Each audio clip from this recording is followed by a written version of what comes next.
नाम कीर्तनामध्ये आज खऱ्या अर्थानं भोलेनाथांच्या चरणावरती ही सेवा आहे. लक्षात घ्या महाराज, कारण हा पर्व सोपा पर्व नाही. कारण जे आपल्याला महत्वाचे 5 पर्व सांगितलेले आहे, या 5 पर्वांमध्ये जर पाहिलं तर खऱ्या अर्थानं भगवान परमात्मा भगवान श्रीकृष्णांचा जन्म म्हणजे खऱ्या अर्थानं गोकुळाष्टमी आहे. जर दुसरं पाहिलं तर प्रभू रामचंद्रांचा जन्म उत्सव सोहळा, तिसरं पाहिलं तर नृसिंह जयंती, चौथं पाहिलं तर वामन जयंती आणि उत्तम मधील जी 5वं पर्व आहे ते म्हणजे खऱ्या अर्थानं महाशिवरात्र पर्व आहे. आणि खऱ्या अर्थानं महाशिवरात्र पर्व उत्सवाच्या निमित्तानं भगवान भोलेनाथांच्या चरणावरती आजची ही सेवा आहे. मग जाणकारांच्या मनामध्ये एक प्रश्न असाही निर्माण होऊ शकेल, कारण सध्या महाराष्ट्राच्या मातीमध्ये शिवनाम सप्ताह आणि हरिनाम सप्ताह अशी एक वेगळी तेढ निर्माण झालेली आहे. म्हणजे जे हरिनाम सप्ताहाकडे आहे ते शिवनाम सप्ताहाकडे येत नाही, आणि जे शिवनाम सप्ताहामध्ये आहे ते हरिनाम सप्ताहाकडे जात नाही. आणि गरुड पुराणाचा 6वा स्कंद असं सांगतो की जो खऱ्या अर्थानं भोलेनाथांची भक्ती करतो, लक्षात घ्या, जो भोलेनाथांची भक्ती करतो आणि विष्णूला कमी लेखतो, आणि जो विष्णूंची भक्ती करतो आणि भोलेनाथांना कमी लेखतो, त्याला स्वर्गातही काय नरकातही जागा मिळत नाही, त्याला पिछाची योनीमध्येच फिरावं लागतं. कारण खऱ्या अर्थानं जर पाहिलं तर भगवान भोलेनाथ आणि भगवान विष्णू यात भेद नाही. हरिहरा भेद नाही नका करू वाद, नाही नका करू वाद, नाही नका करू वाद. हरिहरा भेद नाही नका करू वाद, नाही नका करू वाद, नाही नका करू वाद. हरिहरा भेद नाही नका करू वाद, नाही नका करू वाद, नाही नका करू वाद. हरिहरा भेद नाही नका करू वाद, नाही नका करू वाद, नाही नका करू वाद. एकदा जोरदार करून टाळ्या आमचे सगळेच गंधर्व आणि तालमर्षींसाठी झाल्या पाहिजे. आणि आजपासून आवाज येतो व्यवस्थित, आजपासून आपल्या सप्ताहाला एक नवीन सुरुवात या 54व्या वर्षापासून झाली पाहिजे. महाराज मला सांगा, ही सगळी मंडळी म्हणजे आपल्या संप्रदायाचं वैभव आहे. मग आपल्या गावातील कोणता एक दिवसीय कार्यक्रम असू द्या किंवा सप्ताह असू द्या, एक फोन केला किंवा खऱ्या अर्थानं वैकुंठ भूमीकडे जाणं हे असू द्या, एक फोन केला की ही सगळी मंडळी धावत येतात. मग यांनी कोणतंही प्रमाण घेतल्यानंतर यांना प्रोत्साहन देण्याचं काम आपलं एका सालवाडीकरांचं कोणाचं आहे.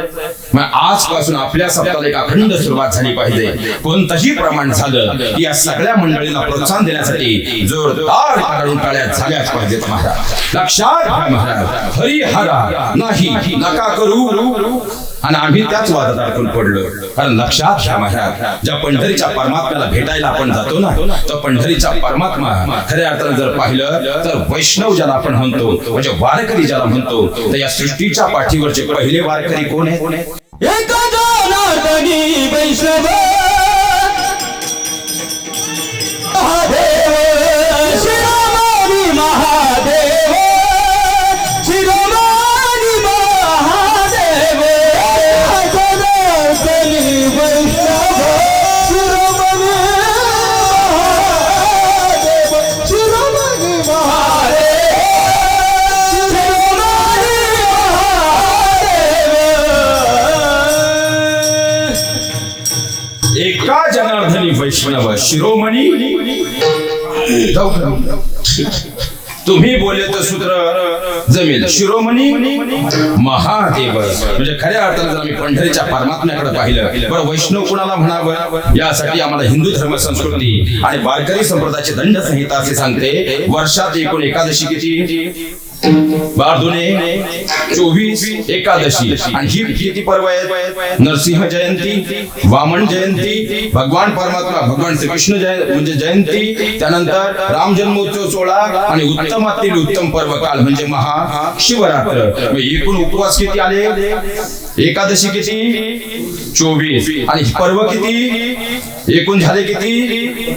आणि वारकरी दंड संहिता असं सांगते की वैष्णव त्याला म्हणावं जो हे 29 उपवास करतो. आणि असा जो वैष्णव आहे तो पुढे जातो.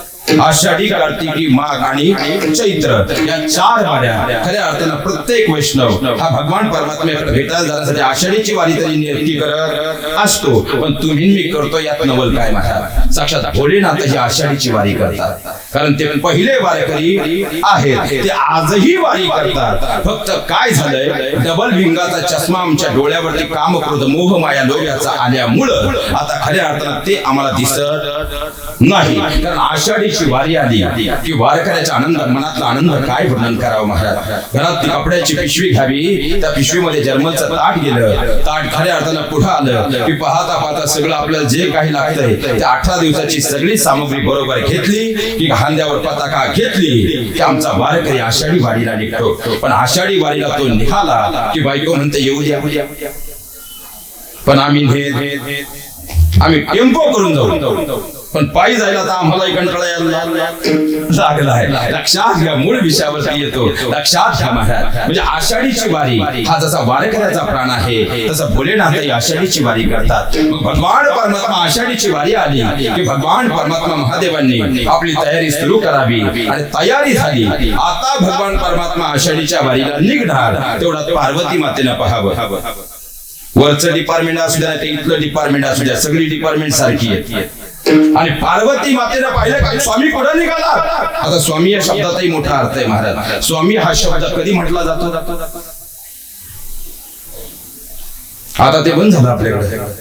पण लग्न झाल्यानंतर तुम्ही रामायण बारकाईनं अभ्यासा महाराज. रामायणामध्ये सीतामाता प्रभू रामचंद्रांचा उल्लेख करताना काय म्हणते? स्वामी. आणि प्रभू रामचंद्र सीतामातेचा उल्लेख करताना काय म्हणतात? स्वामिनी. मग स्वामी या शब्दाचा अर्थ आहे लग्नाच्या अगोदर, म्हणजे सप्तपदी घेण्याच्या अगोदर आपण म्हणू शकतो ते माझं आहे, ते पण माझं आहे, हे सगळं माझं आहे. पण ज्या दिवशी सप्तपदी पूर्ण होते त्या दिवशी मीपणा संपतो आणि आपलेपणा सुरू होतो. स्वा म्हणजे स्वाहा करणं आणि मी म्हणजे अंतःकरणातला मीपणा. ज्या दिवशी तो मीपणा स्वाहा होतो त्यावेळेस नातं टिकतं. पण आज 90% घरांमध्ये तो मीपणा स्वाहा होत नाही. म्हणून प्रकरण घटस्फोटापर्यंत आहे. ही सगळ्यात मोठी वस्तुस्थिती आहे. आणि स्वामींनी या शब्दाचा अर्थ आहे स्वा म्हणजे स्वाहा करणं, मी म्हणजे अंतःकरणातला मीपणा. पण महाराज आता गडबड पुढं आहे. पुढं तर नी शब्द आला.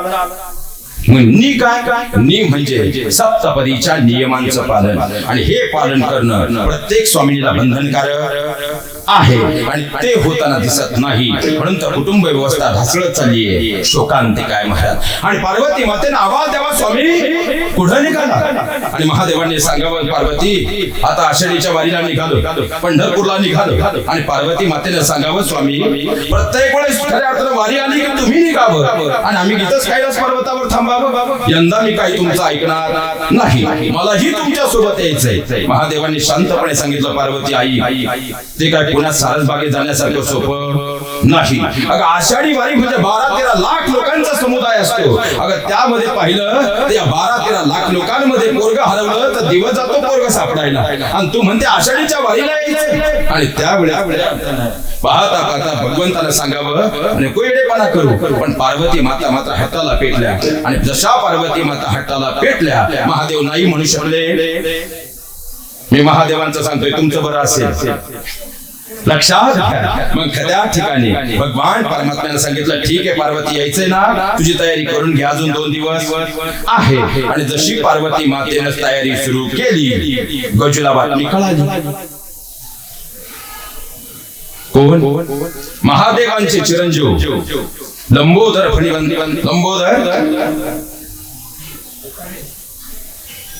कोण? तुम्ही टेन्शन मध्ये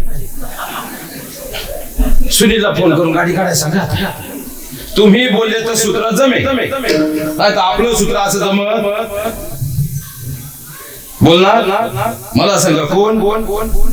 गणपती बाप्पा. आता गणपती बाप्पा सोंड घेऊन त्या ठिकाणी आले. म्हणजे मम्मी, त्या काळात मम्मी शब्द नव्हता, आता आपण टाकणार. बाप्पा यंदा वारीला मी काही घरी थांबणार, कैलास पर्वतावर आता मी थांबत, मलाही वारीला यायचंय. आता खऱ्या अर्थानं महादेवाने पार्वती मातेकडे पाहिलं, पार्वती तू येणं हे ठीक होतं, पण आता याला घेऊन जायचं म्हणजे फार अवघड आहे. एवढं मोठं पोट, एवढी मोठी सोंड, तुला तर सावरता सावरता दिवस जाईल. गजूला मलाच खांद्यावर घ्यायचंय. पण आता पार्वती माता डोकं लावण्यात त्यांचा हात कोणी धरू शकत नाही. पार्वती मातेने सांगितलं, आप स्वामी आपण असं करू. आता तो माग लागलाय, घेऊनच जायचंय ना. या वर्षी पायी वारी करायची नाही. गाडी काढी. गाडी कोणती? याच्यामुळे मराठवाडा परवडतो. गाडी कोणती? नंदी. आता नंदी बैलाला जसं सजवलं, आता पिंट्या पुढे बसतो आपला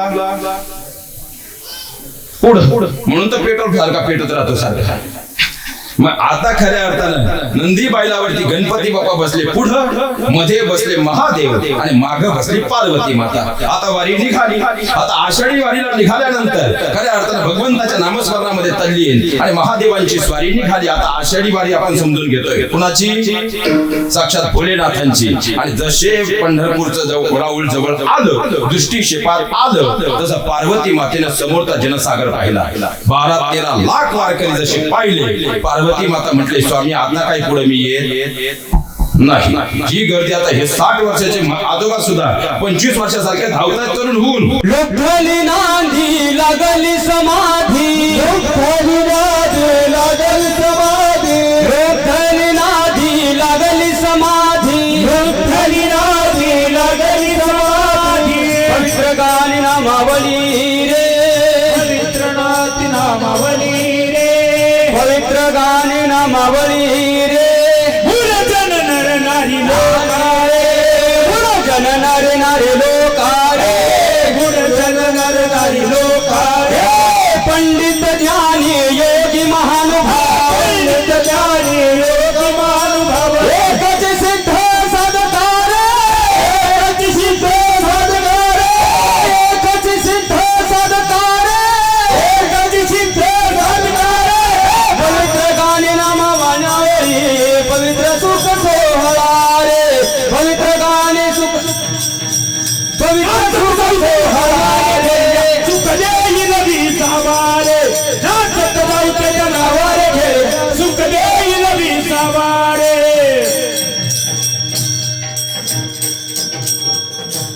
कोण आहात तुम्ही? अहो इथं माणसाला चालणं अवघड आहे आणि तुम्ही नंदी बैल घेऊन आलात. भगवंतानं फक्त नंदीकडे पाहिलं आणि नंदीनं फक्त भगवंताकडे पाहिलं. भगवंत म्हणले, लक्षात घे, यमाचं लढणं सोपं आहे. काळाबरोबरही लढू शकतो, पण या वारकऱ्यांबरोबर लढू शकत नाही. फक्त पताका खाली झाली आणि दांडावर झालं तर आपलं काही खरं नाही. मग त्याला सांगितलं, तू आता इथं हनुमंतरायांसमोर थांब. जगात कुठंही फिरा, पण हनुमंतरायांसमोर नंदी आपल्याला फक्त पंढरीच्या परमात्म्याजवळच पाहायला मिळतो. जगात कुठंही दुसरीकडं हनुमंतरायांसमोर आपल्याला नंदी दिसत नाही. मग नंदी तिथं थांबले. आता गणपती बाप्पाला कडेवर घेतलं आणि महादेव खऱ्या अर्थानं मुख्य महाद्वाराकडे निघाले.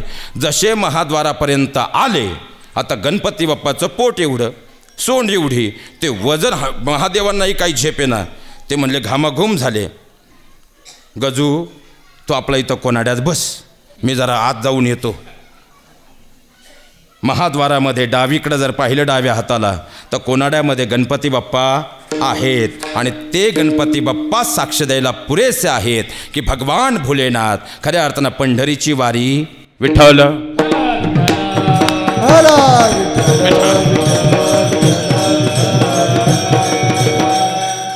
आणि लक्षात घ्या, आता पार्वती माता तळ्यावर, आता खऱ्या अर्थानं पाहिलं तर नंदी हनुमंतांसमोर आणि गणपती बाप्पा कोनाड्यात. मग एकटे राहिले महादेव. आता ते महाद्वाराच्या जवळ आले. महाद्वारातून आत पाऊल टाकला आणि समोरच्या परमात्म्यानं पाहिलं, अरे साक्षात भोलेनाथ.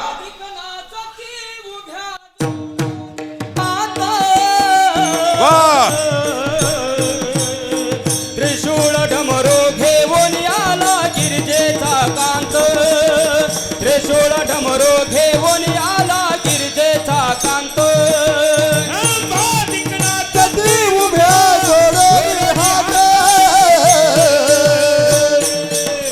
त्रिशूळ डमरू घेऊन आला गिरजेचा कांत.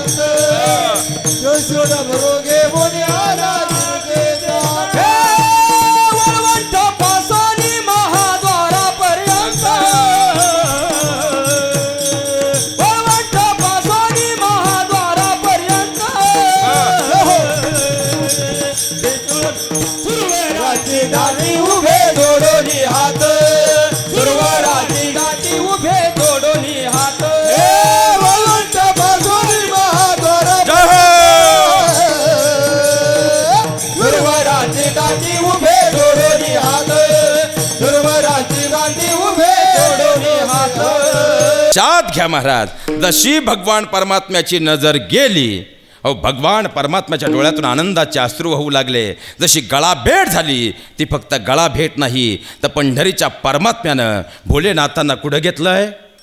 महादेव कुठं आहेत?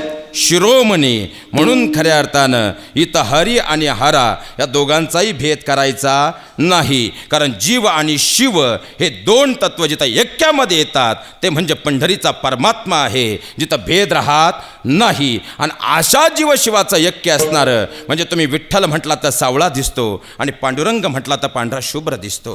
या दोन्हींचं जिथं ऐक्य आहे म्हणजे जीव आणि शिवाचं जिथं ऐक्य आहे तो पंढरीचा परमात्मा आहे. तुम्ही त्याला हरी म्हणा, हरा म्हणा, तो तुम्हाला भरभरून देणारा आहे. आणि त्या शिवाचं ज्याचं कारण वैष्णवांकडे म्हणून तर काळावरती ही सत्ता प्रस्थापित करण्याचं सामर्थ्य कुणामुळे आहे? कारण भगवान विष्णूंचं कार्य काय महाराज? मी तर नवीन आहे, तुम्ही 54 वर्षापासून आहेत. या सृष्टीचं पालन करणे. आणि भोलेनाथांचं कार्य काय आहे? सहाराचं कार्य कुणाकडे आहे?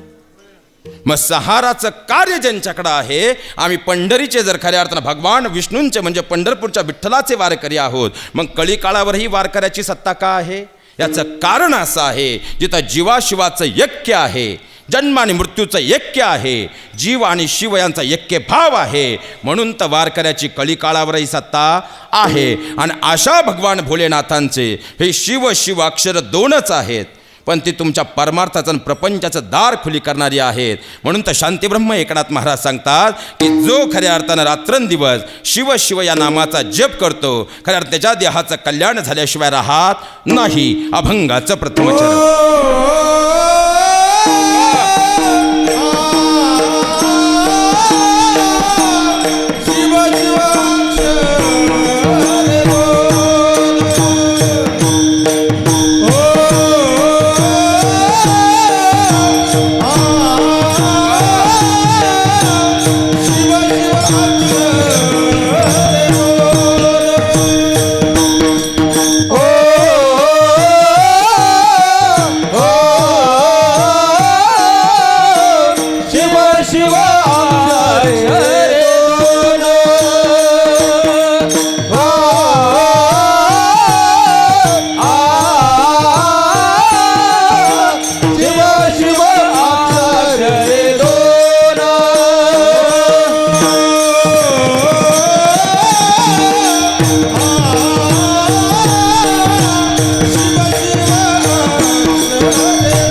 एकदा जोरदार होऊन जाऊ द्यात महाराज.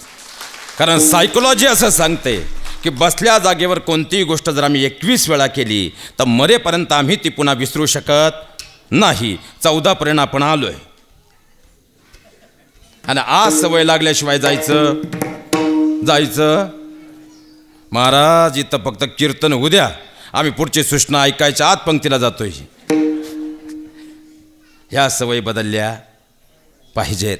लक्षात घ्या महाराज, जिथं जीव आणि शिवाचं ऐक्य आहे ते म्हणजे खऱ्या अर्थानं सिद्धेश्वर भगवान आहे. आणि जर पाहिला गेलं तर त्या भगवान परमात्म्याच्या चरणावरती जर आम्ही गेलो तर या जीवाचं कल्याण आहे. मग आता खऱ्या अर्थानं एका साधकाला प्रश्न असा पडला, कारण आद्य शंकराचार्यांनी जर पाहिलं तर देवपंचायतन आणि संत पंचायतन या 2 संकल्पना मांडलेल्या आहेत. आज आपल्याला संत पंचायताकडे जायचं नाही, आज आपण देवपंचायतन या शब्दाकडे जाऊयात. आणि मग देवपंचायतन ही संकल्पना म्हणजे ही संस्था. कारण आत्ता लक्षात घ्या महाराज, एक गोष्ट सांगतो, देवांची देवपंचायतन यावरती काल एक प्रश्न एकानं असा निर्माण केला, म्हणजे महाराज हे 5 देव भिन्न आहेत का? आता मला सांगा, एका प्रश्नात उत्तर मागतो. जर आपले वारकरी जे आहेत, आषाढीच्या वारीचे वारकरी खऱ्या अर्थानं मुक्ताईकडून काही निघतात, काही सासवडमधून निघतात, काही देवतून निघतात, काही आळंदीतून निघतात, पण सगळे जर एकाच ठिकाणावरून निघाले तर आळंदीमधून सगळेच वारकरी एकत्र येऊन निघाले तर व्यवस्था कोलमडली. म्हणून खऱ्या अर्थानं आपल्याकडं वारकरी संप्रदायाचा दंडक पहा. कारण वारकरी संप्रदायातल्या संत परंपरेवर बोलत असताना फक्त वारकरी या शब्दावरती जरी बोलायचं म्हटलं ना तर संतांचा फक्त भक्तिभाव नाही तर जगाच्या पाठीवरती जगातल्या सगळ्या मेंटॉरला सुद्धा लाजवेल असं मॅनेजमेंटचं सूत्र जर आम्हाला कुठं पाहायला मिळतं ते आमच्या संत परंपरेमध्ये आहे. फक्त त्या दृष्टीनं आम्ही पाहत नाही म्हणून त्याचा उलगडा होत नाही. शोकांतिका महाराज, ही व्यवस्था आहे. अनेक पंथ आहेत, अनेक धर्म आहेत, ही भगवंतापर्यंत सगळे पोचवतात. काही जळगावमधून मागं आणतात. फक्त ही व्यवस्था आहे. त्याप्रमाणे देवपंचायतन जर आपण पाहिली तर भगवान विष्णू, भगवान भोलेनाथ, त्यानंतर भगवान सूर्यनारायण, भवानी माता आणि गणपती बाप्पा अशी आद्य शंकराचार्याने देवपंचायतन सांगितलेली आहे. मग साधकाच्या मनामध्ये असा प्रश्न निर्माण झाला की आता, कारण आपलं ठरलेलं आहे महाराज, आपल्याला साधन एकदम सोपं पाहिजे पण फळ मात्र मोठं. म्हशीनं 25 लिटर दूध दिलं पाहिजे, तिने कमी खाल्लं पाहिजे, तिने खऱ्या अर्थानं आम्हाला दूध भरपूर दिलं पाहिजे, फॅट लागली पाहिजे, ती काळी बांडी पाहिजे, वंडी मिळाली तर आणखी चांगली, पंढरपुरी असेल तर आणखी गोड, पण ती 20,000 मिळाली पाहिजे. आजार बरा झाला पाहिजे पण औषध मात्र गोड पाहिजे. आम्हाला साध्य मोठं हवं आहे पण साधन छोटं हवं. मग साधकानं असा विचार केला की आता आपण पहिल्यांदा गणपती बाप्पाकडे जाऊयात, देवपंचायतांमध्ये आपण जाऊयात आणि खऱ्या अर्थानं कुणाची भक्ती सोपी याचं निरीक्षण करून ती भक्ती करून फळ पदरात पाडून घेऊयात. मग खऱ्या अर्थानं आता आणखी सोपं करून सांगतो महाराज. आता मला सांगा, इथं प्रपंच सोडायला आम्ही तयार आहोत का? तयार थोडेही नाहीच. मी ये म्हणून राहिलं असं म्हणणारीही नाही. याचा अर्थ प्रपंच आणि परमार्थ दोन्ही आम्ही साधत आहोत. मग परमार्थाचंही कल्याण आमच्या जीवनात झालं पाहिजे आणि आमचा प्रपंचही सुरळीत झाला पाहिजे. म्हणून त्या साधक गणपती बाप्पांकडे गेला. म्हटला, बाप्पांचे भक्त सगळे जमा झाले. म्हटले, काय? खऱ्या अर्थानं आता मला बाप्पांची भक्ती करायची, मला साधन सोपं हवं आहे पण साध्य मोठं हवं आहे. साधकांनी सांगितलं, आमचे बाप्पा म्हणजे सुख देणारे, दुःख हरणारे आहेत. तू भक्ती कर, खऱ्या अर्थानं तुला सुख मिळेल, दुःख हरलं जाईल. पण तो म्हटला, नंतर मला मोक्षही पाहिजे. गणपती बाप्पाचे शिष्य म्हणले, आता यावर उत्तर आम्ही देऊ शकत नाही कारण ते डिपार्टमेंट आमच्या खात्यात येत नाही. तो म्हणला, अजून 4 दुकानं बाकी आहेत. मग तिथून पुढं निघाला. पुढं आल्यानंतर तो आला मग तिथून भवानी मातेच्या भक्तांकडं. त्यांना सांगितलं, कसं? ते म्हणले, काहीच नाही, फक्त नारळ, ओटी, आई खुश, तुझंही कल्याण होईल. तो म्हणला, सध्या नारळ महाग झाले जाता, त्याच्यामुळे इकडेही काय जमायचं नाही, चला आणखी पुढे. मग तो सूर्यनारायण भगवंताच्या भक्तांकडे गेला. ते म्हणले, भगवंत आहे म्हणून तू ये, कारण भगवान परमात्मा बाष्पीभवन करून घेतो तो पाऊस पाडतो म्हणून तुझ्या शेतात पिकतं म्हणून तू खातो म्हणून आमच्यासमोर उभा आहे.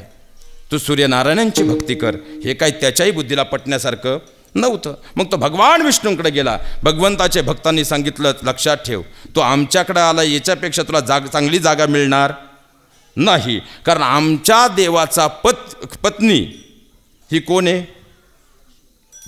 लक्ष्मी आहे. पण जरी लक्ष्मी पत्नी असेल आणि आम्ही भक्तही कशा खऱ्या अर्थानं आमच्या घरी चोर आला तरी तो काही नेऊ शकत.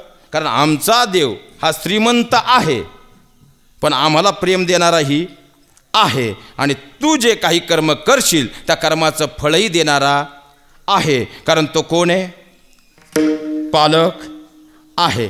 म्हणला इथंही ठीक आहे तोपर्यंत ठीक आहे, पण वर गेल्यावर मोक्षाची गोष्ट कुणीच करीत नाही. परत यायचं आहे, मग परत भक्ती करावं लागेल. मग तो तिथून शेवटी आला सिद्धेश्वरला. बाबांची सगळी बसली होती आणि त्याने तिकडून पाहिलं. पांडुबाबांना विचारलं, बाबा आता आलोय सिद्धेश्वरला, आता भगवंताची भक्ती करायची आदेश शंकराचार्यांनी सांगितलंय की या देवपंचायतांमध्ये ज्यांची भक्ती कराल, योग्य भक्ती केली तर कल्याण साधलं जाईल. पण मला प्रपंचही करायचा आहे, परमार्थही करायचा आहे. मग आता खऱ्या अर्थानं मी भक्ती महादेवांची करावी असं माझ्या मनात आहे. पण प्रश्न असा आहे, का करावी आणि केली तर योग्य राहील का? बाबांनी सांगितलं, तो आता कुठून आला? भगवान विष्णूंकडून आला. भगवान विष्णूंची पत्नी कोण आहे? लक्ष्मी. पण भक्त नीट बघ, सगळे सुडके. आम्ही सदैव सुडके जवळी येता चोर दाके, हे जाऊ पुढची भीके उतरी घर राखे ते. सदैव सुडके जवळी येता चोर दाके, जाऊ पुढची भीके उतरी घर राखे.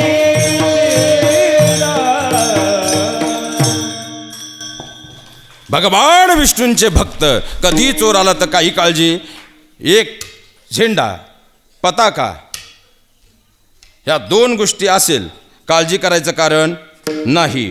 पण आमचे भोलेनाथ राहतात स्मशानात, पण भक्तांना एवढं श्रीमंती देतात की दोन्ही हाताने आवरत नाही. कारण भगवान भोलेनाथ कुठे आहेत? स्मशानात आहे. तुम्ही कोटीचं काय 10 कोटीचं मंदिर बांधा, पण त्यामध्ये मूर्तीची प्राणप्रतिष्ठा करता येत नाही. तुम्हाला मूर्ती पाहायला कुठे मिळेल? स्मशानभूमीतच. खऱ्या अर्थानं कारण भगवान भोलेनाथ हे त्याग आणि वैराग्याचं प्रतीक आहे. आणि जर आमचा प्रपंच असो किंवा परमार्थ असो, त्याग आणि वैराग्य जर तुमच्या जीवनामध्ये आलं, या दोन गोष्टी साध्य आल्या, तर त्याचा प्रपंचही सुखी झाल्याशिवाय राहत नाही आणि परमार्थही सुखी झाल्याशिवाय राहत नाही. कारण प्रपंचातून परमार्थाकडे जाण्याचं दार जर कोणतं असेल तर जगत खऱ्या अर्थानं पाय. शांतीब्रह्म एकनाथ महाराज सांगतात तेच आहे अभंगाचं द्वितीय चरण. संसार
आता दोनच शब्दांवरती आपल्याला बोलायचं.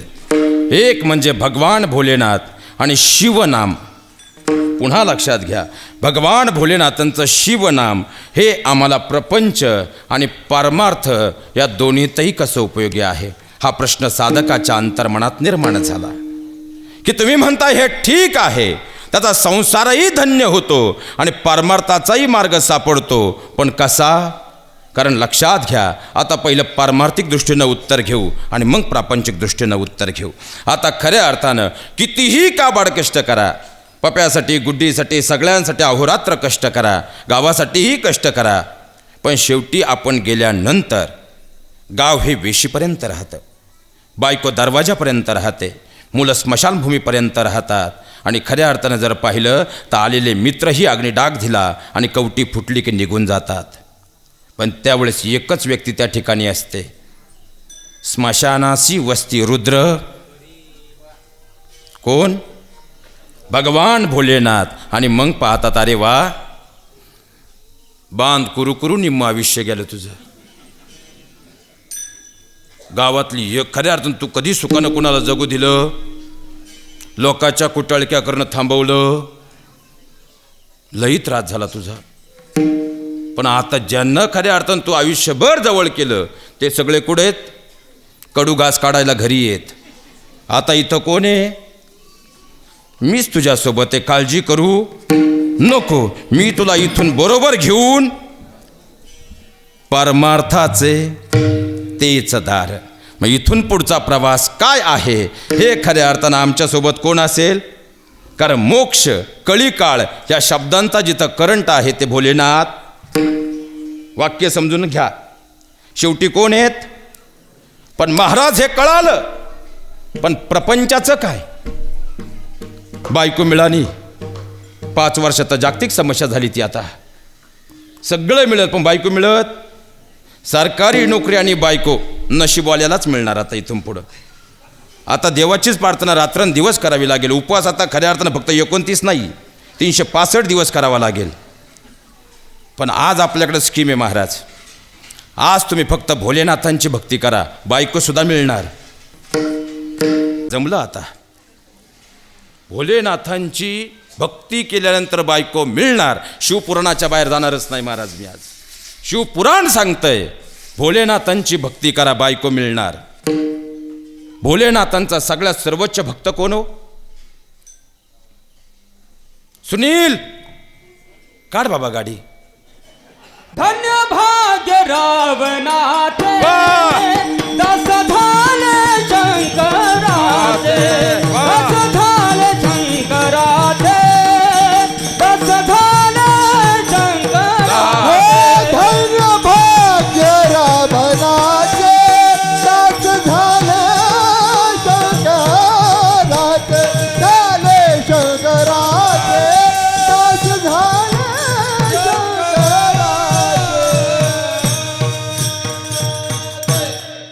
सगळे पुराण तपासा.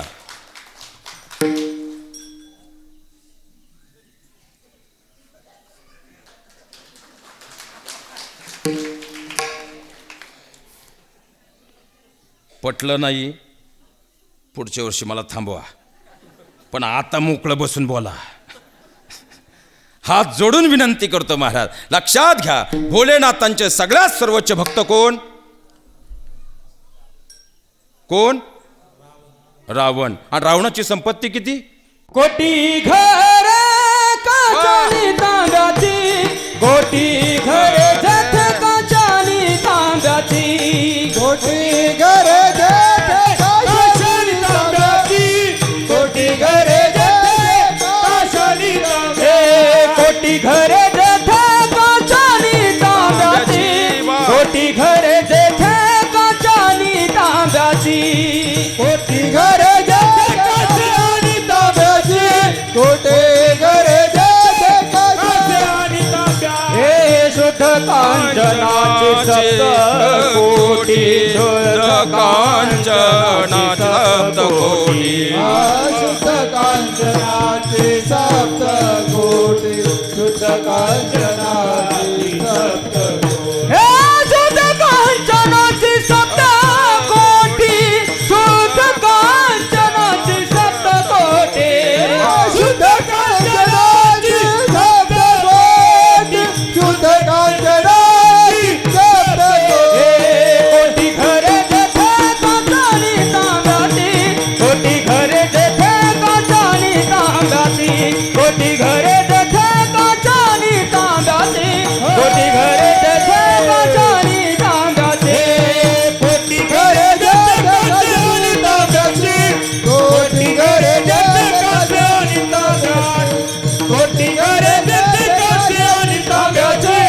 आता सोन्याका जात नाही, 53,000वर गेले आज. फक्त तांब्याकच जातो आता. तांब सध्या काय चाललंय? 7 कोटी घरं कशाची आहेत? काशानी तांब्याची. महिला मंडळ कशाची? हिशोब करायला गेल्यावर आपला स्वयंपाक गार पडत. पण एवढी संपदा ज्याची आहे तो कुणाचा भक्त आहे?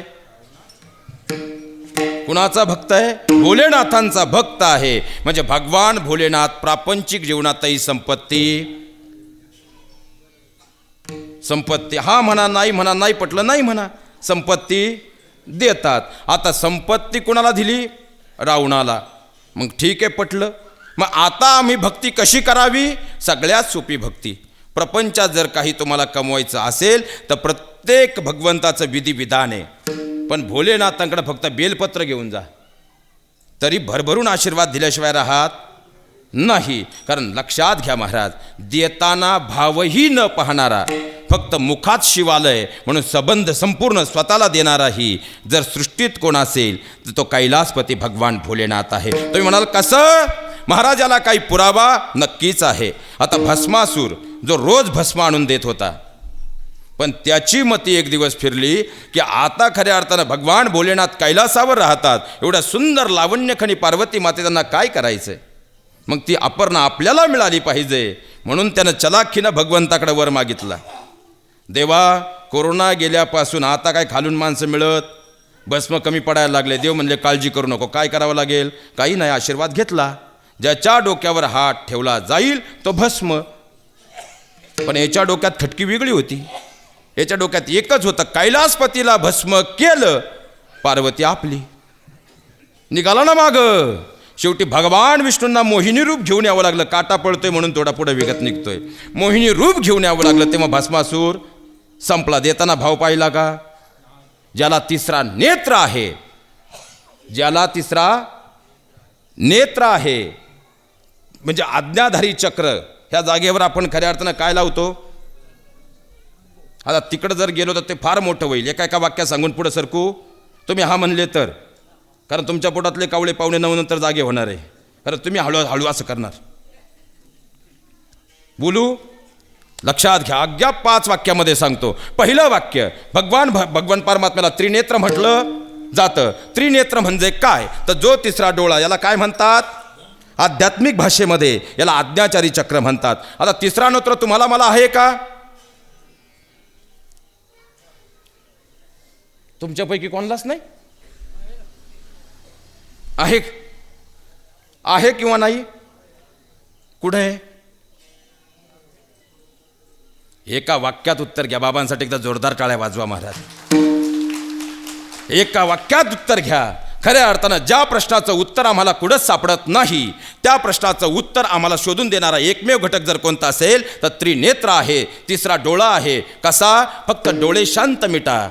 ज्यावेळी तुम्हाला बाहेर कुठंच कोणत्या प्रश्नाचं उत्तर सापडत नाही, शांतपणे बसून डोळे घट्ट मिठा. तुमच्या आत जो प्रकाश तुम्हाला दिसतो, जो उत्तर शोधून देतो, तो तुमचा आज्ञाधारी चक्रातला त्रिनेत्र आहे. दुसरी गोष्ट, भगवान परमात्मा अंगाला काय लावतात? हे भस्म सुद्धा आम्हाला शिकवतं महाराज. आता भस्म काय शिकवतं? भस्म आणि लोकर. या सृष्टीमध्ये अशा 2 गोष्टी आहेत का ज्या जर आपण थंडीत अंगावरती घेतल्या तर थंडी लागत नाही, आणि उष्णतेमध्ये जर भस्म अंगाला चोळलं तर उष्ण लागत नाही, म्हणजे उष्णता लागत नाही. दोन्ही परिस्थितीमध्ये समानता हा कशाचा गुण आहे?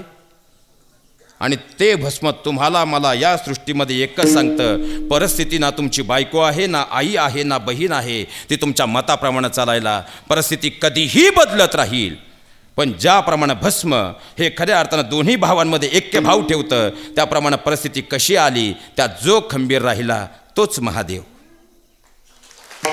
वाक्य नीट समजून घ्या. तिसरी गोष्ट, भगवान परमात्म्याच्या हातामध्ये त्रिशूल आहे. ते त्रिशूल आम्हाला काय सांगतं? आता त्रिशूलाला वरती किती टोकं आहेत? 3. आणि मला सांगा, सत्व, रज आणि तम हे किती गुण आहेत? हे 3 गुण म्हणजे त्रिशूळाची 3 टोकं आहेत. आणि हे प्रत्येकात आहे. जर पाहिलं गेलं तर पहिलं तत्व कोणतं? सत्वगुण, दुसरं तमगुण आणि तिसरं रजगुण म्हणजे निशाचारी प्रवृत्ती, दुसरी जी आहे ती सांसारिक आणि पहिली जी आहे ती सात्विक. आता प्रत्येकानं आपल्या अंतःकरणाला एक प्रश्न विचारा, ह्या तिन्ही प्रवृत्ती आपल्या अंतःकरणात आहेत. या त्रिशूळाची ही जी 3 टोकं आहेत, हे त्रिशूळ भगवंतानं कशात धरलंय? कशात धरलंय? हातात. मग हा हात म्हणजे काय आहे? हे 3 गुणां ज्यांच्यावरती राज्य करतात ते मन आहे, आणि मनाचा प्रभाव ज्याच्यावर आहे ते इंद्रिय आहेत. आणि खऱ्या अर्थानं मग इंद्रियांचा राजा कोण आहे? मन. आणि एकदा मनाचा आदेश, खऱ्या अर्थानं मनाचा लगाम सैल झाला की इंद्रिय स्वैराचारी होतात, आणि इंद्रिय स्वैराचारी झाली की ती फक्त विनाश घडवतात. आणि त्रिशूळ हातातून सुटला तो फक्त विनाशच घडवतो. म्हणजे भगवान परमात्म्याची वज्रमुठ ही फक्त वज्रमुठ नाही, तो हात म्हणजे मनाचं प्रतीक आहे. या 3ही गुणांना सामावणारं मन जर तुमच्या हातात भक्कम असेल तर खऱ्या अर्थानं ते 3ही गुण आपल्या वाटेपासून बाजूला जाणार नाहीत. आणि हे 3 गुण जर अंतःकरणामध्ये जर तुमच्या व्यवस्थित चालवायचे असतील तर मनावर नियंत्रण, आणि मनावर जर नियंत्रण प्राप्त करायचं असेल, सदोदित वाचे जपे शिव शिव साचे, शिव शिव एवढाच मंत्र अंतःकरणात ठेवला तरी ते मन नियंत्रणात राहील. या 3 गुणांची खऱ्या अर्थानं जर 3ही गुणांना व्यवस्थित मार्गाने चालवायचं असेल तर मनाचं नियंत्रण हवं. भगवंताचा हात म्हणजे मन आहे, आणि त्याचं नियंत्रण जर या 3ही गुणांवर साधलं तर शिव तुम्हाला कुठे शोधावा लागणार नाही, तो तुमच्या आतच तुम्हाला सापडेल. हे शिवतत्व आहे. चौथी गोष्ट म्हणजे आपण भगवंताला काय वाहतो? बेलपत्र. आता बेलपत्राला पानं किती आहेत महाराज? आणि पुरुषार्थ किती आहेत? पुरुषार्थ किती आहेत? किती? 4. त्याच्यासाठी टाळ्या वाजवा. तो बोलला तरी महाराज. किती आहेत पुरुषार्थ? 4. कोणकोणते? धर्म, अर्थ, काम आणि मोक्ष. आता सोपं सांगतो, बेलपत्र वाहनं म्हणजे फक्त बेलपत्र तोडून वाहनं नाही. इथंच 90% घोटाळा आहे आपल्या अंतःकरणातले. पुन्हा लक्षात घ्या, धर्म, अर्थ, काम हे 3 पत्र जर भगवंताला वाहिले तर भगवंत जो देतो तो 4था पुरुषार्थ म्हणजे मोक्ष आहे. हे बेलपत्र आम्हाला सांगतंय. धर्म अर्थ काम मोक्ष शिवा देखता प्रत्यक्ष, शिवा देखता प्रत्यक्ष, शिवा देखता प्रत्यक्ष. धर्मार्थ काम मोक्ष शिवा देखता प्रत्यक्ष, शिवा देखता प्रत्यक्ष, शिवा देखता प्रत्यक्ष. धर्म अर्थ काम मोक्ष शिवा देखता प्रत्यक्ष, धर्म अर्थ काम मोक्ष शिवा देखता प्रत्यक्ष, शिवा देखता प्रत्यक्ष, शिवा देखता प्रत्यक्ष. धर्मार्थ काम मोक्ष शिव देखता प्रत्यक्ष, धर्म अर्थ काम मोक्ष देखता प्रत्यक्ष, शिवा देखता प्रत्यक्ष, शिवा देखता प्रत्यक्ष. एकदा जोरदार काढून टाळ्या झाल्या पाहिजेत महाराज. आता तिकडं थोडा हँडब्रेक ओढू आणि इकडं थोडं स्पीड घेऊ. 20च मिनटं राहिलेत, चला पुढे. लक्षात घ्या महाराज, म्हणजे बेलपत्र वाहनं फक्त बेलपत्र व्हायचं नाही तर आमच्या जीवनामध्ये धर्म, अर्थ आणि काम हे 3ही गोष्टी जर आम्ही भगवान परमात्म्याला जर वाहिल्या तर आम्हाला भगवान परमात्मा 4था पुरुषार्थ देईल, तो म्हणजे मोक्ष आहे. परमार्थाची तेच अभंगाचं ध्रुवपद. या अभंगामध्ये लक्षात घ्या महाराज, पहिलं वाक्य काय? शिव शिव अक्षरे 2, जो जपे रात्रन दिन. फायदा काय? पहिलं आणि तिसरं ही दोन्ही जी चरणं आहेत ही ज्याला जोडलेली आहेत ते ध्रुवपद आहे. ध्रुवपदाशिवाय त्याचा मूळ अर्थ भेटणार नाही. मग ही 2 अक्षरं जपण्याचं कारण काय? तर आमचा परमार्थ आणि प्रपंच दोन्हीही घडला जाईल. आणि आता आपण परमार्थाकडे होतो, मध्ये आपण शिवतत्व काढलंय, बरोबर ना? पूर्ण करून घेऊ. आता लक्षात घ्या, म्हणजे इथून पुढं फक्त गेल्यानंतर बेलपत्र व्हायचं नाही, तर केलेलं सगळं जे काही आम्ही दिवसभरातलं कार्य आहे ते भगवान परमात्म्याच्या चरणावरती शिवपिंडीपर्यंत गेल्यानंतर फक्त खऱ्या अर्थानं स्वहा करायचं. त्यानं काय होईल? मोक्ष हा चौथा पुरुषार्थ आपल्या जीवनाला प्राप्त होईल. परमार्थ शब्द लक्षात ठेवा. त्यानंतर आता भगवान परमात्मा हे राहतात कुठं? कैलासावर. आता तुमच्या माझ्यासारखा माणूस गोव्याला जाणं पसंत करतो आणि विद्वान माणूस एकांतात जाणं पसंत करतो. वाक्य थोडंसं जड आहे पण वाक्यात अर्थ फार मोठा आहे. तुमच्यासारखा माझ्यासारखा माणूस फिरायला जाणं पसंत करतो पण विद्वान माणूस मात्र एकांतात जाणं पसंत करतो. कारण एकांतात गेल्याशिवाय स्वतःचा शोध लागत नाही आणि जोपर्यंत स्वतःचा शोध लागत नाही तोपर्यंत मीच देव आहे हे समजत. आणि तुम्ही संत परंपरा कोणतीही पहा, खऱ्या अर्थानं डोंगरवनामध्ये भगवंतानं तपश्चर्या कुठं केली हो? संत परंपरेची तपश्चर्या कुठं आहे? अहो ती तपश्चर्या जर पाहिली तर एकांतात आहे. कारण एकांताशिवाय शकतो हे आम्हाला शिवतत्व जीवनात शिकवतं. एकांतात राहा पण खऱ्या अर्थानं स्वतःसाठी राहा. एकांतात जाऊन दुसऱ्याचं कुटाळ करण्यात अर्थ नाही. त्या स्वतःला शोधा. शिवतत्व सापडल्याशिवाय राहणार नाही. पुढची गोष्ट, खऱ्या अर्थानं भगवान परमात्म्याचं वाहन काय आहे? नंदी. नंदी म्हणजे बैल. आता भगवान परमात्म्याला बैल का प्रिय आहे? नंदी का प्रिय आहे? कारण लक्षात घ्या, कामदेवालाही भस्म करणारे महादेव आहेत आणि काम ज्याला प्रिय नाही तो बैल आहे. कामदेवाला ही भस्म करणारे महादेव आहेत आणि काम ज्याला प्रिय नाही तो नंदी आहे. नंदीची सगळ्यात मोठी वैशिष्ट्य असं आहे, तो कितीही चालत राहू द्या थकत नाही. मग जो सातत्यानं चालत राहील, मग परमार्थाची वाट असू द्या नाही तर प्रपंचाची वाट असू द्या, जो सातत्यानं चालत राहील तोच भगवान भोलेंना खऱ्या अर्थानं अंतप्रिय असेल. मग नंदींकडे एकच गोष्ट शिका, सातत्यानं चालत रहा. आता अजून काय राहिलं? भगवान भोलेनाथांच्या डोईवर काय आहे? चंद्र. चंद्र हा कशाचं प्रतीक आहे? शीतलतेचं. कशाचं? शीतलतेचं. आता मला सांगा, भगवान भोलेनाथांची आता महिला मंडळ, तुमच्यासाठी शेवटचं वाक्य बोलून जातो. काय झालं, वेळ कमी आणि विषय मोठा आहे. एक वाक्य तुमच्यासाठी बोलून जातो. मला घरात पटत नाही, माझी सासू त्रास देते, माझी सून त्रास देते, तुम्ही गावभर सांगताय. कामाला गेली तर सकाळी 10 वाजताच कॅसेट सुरू करती, तुटली तर जॉईंट करती, दुपारी जेवून परत चिरचाच होती, पण दिवसभर तुझं तेच चालू असतंय. आता मला सांगा, तुम्हाला एक कुटुंब असं सांगून जातो, जे कुटुंब ऐकल्यानंतर तुमच्या घरातलं दुःख तुम्हाला काहीच वाटणार नाही. भगवान भोलेनाथांच्या डोईवर काय आहे? चंद्र. बरोबर. आता त्याच्यानंतर काय येते? गंगा. गंगा म्हणजे काय? जलतत्व. आणि डोळ्यात काय आहे? भगवंताच्या अग्नी. आता जल आणि अग्नीची तुम्ही एकत्र बसवू शकता का त्यांना? काय वरती?